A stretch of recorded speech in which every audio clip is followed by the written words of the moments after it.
Children, this is the second part of the recap of reproduction in animals. So we have already done the sexual reproduction. Now we'll discuss about the asexual reproduction. So we already know that there are two modes of reproduction, that is sexual and asexual reproduction. Now asexual reproduction is a type of reproduction in which only one parent is needed, and as a result of that no fusion take place, no fertilization take place. Fine. So asexual reproduction in your book has two modes, that is budding and binary fission. There are more different types of asexual reproduction which you will learn in class 10. Okay. So as of now you have only the process of budding and binary fission as asexual reproduction.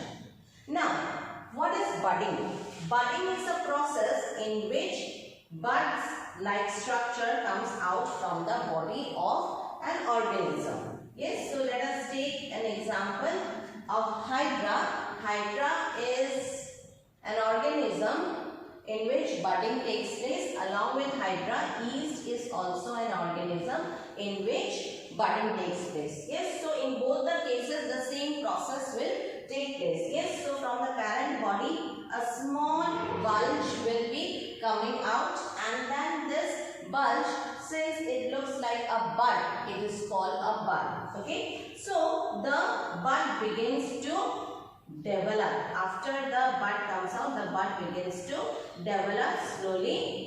Yes, and it keeps on developing by repeated cell division, and when the bud becomes mature, it will get detached from the parent body, and then it will begin to grow individually. Yes, it begins to survive independently. Fine. So this process is called budding. Similar thing takes place in yeast also. Yeast, only a little bit of difference is there, that yeast can develop one bud or it can develop chains of bud. Yes, but it takes place as it takes place in Hydra. Fine. So the bud is developed, and then same thing happens, the bud will keep on developing, and when it becomes mature, it will get detached from the parent body and it will begin to develop independently. It will begin to survive independently. Fine.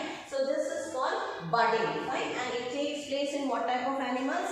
Animals like Hydra and yeast. On the other hand, binary fission is a process in which a cell divides itself into two parts, and let us take the example of amoeba. Yes, let us take the example of amoeba.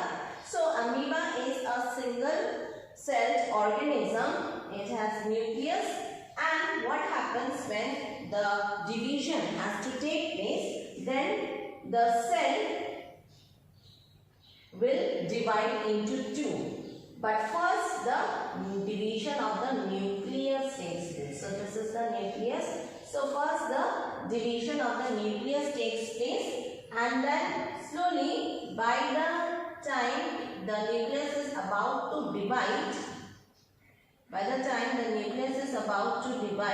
the cytoplasm also begins to constrict. Cytoplasm also begins to constrict and begins to divide itself. Okay, and then ultimately what happens? They form two organisms dividing the nucleus and also the cytoplasm. So this method of asexual reproduction is called binary fission. Two daughter cells are produced. Yes, so that's why binary fission. Fission means separation. Right? So in this way, organisms can reproduce asexually also. So children, we have discussed about the mode of reproduction, that is sexual and asexual reproduction. We also discussed about the cloning process. Yes, and how Dolly was born after the cloning process. Now, for this process, two female sheep were involved. One is Finn Dorset sheep and another is Scottish black-faced ewe. Yes. So these two sheep were involved, and what was done in this process of cloning? That a cell was removed from the mammary gland of Finn-Dorset sheep. Yes, a cell was removed from the mammary gland of Finn-Dorset sheep, and from the Scottish black-faced ewe, an egg was removed. Okay, an egg was removed. Right? Now, what was done is, from both the cells, yes, both the cells, the nucleus was removed. Okay, from both the cells, the nucleus was removed. And the nucleus which was removed from the cell of the Finn-Dorset was transferred into the cell of the Scottish black-faced ewe. Yes, did you get it? That means the cell was from the mammary gland, a cell was taken off from Finn-Dorset sheep, the nucleus was removed. And again, from the Scottish black-faced ewe, egg was collected, and then from that egg also nucleus was removed. Now, the nucleus which was removed from the Finn-Dorset sheep was put inside the cell of the Scottish black-faced ewe.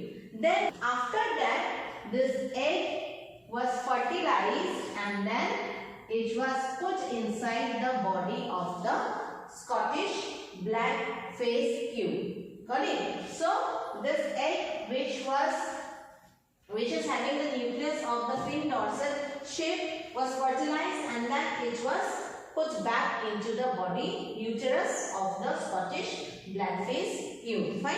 Then development took place properly, and then Dolly was born. Fine.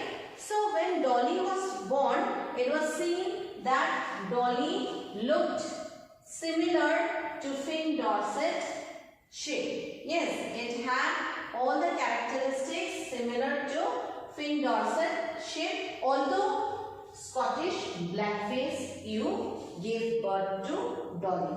Fine. Why it is so? Because the nucleus which contains the DNA and the DNA or the chromosomes. Yes, the nucleus contains the chromosome, and we know that chromosomes are responsible for transferring of characteristic from parent to offspring. So since the nucleus of Finn-Dorset sheep was put inside the egg of the Scottish black-faced ewe, so when Dolly was born, Dolly was identical to Finn-Dorset sheep, although Scottish black-faced ewe gave birth. Fine. So this is how cloning is done. It's similar, identical. Yes, identical offsprings are produced. Fine. So Dolly was the first mammal to be cloned. Fine. So this is what we studied in the chapter Reproduction in Animals. I hope all of you have understood the chapter clearly. Thank you and have a great day.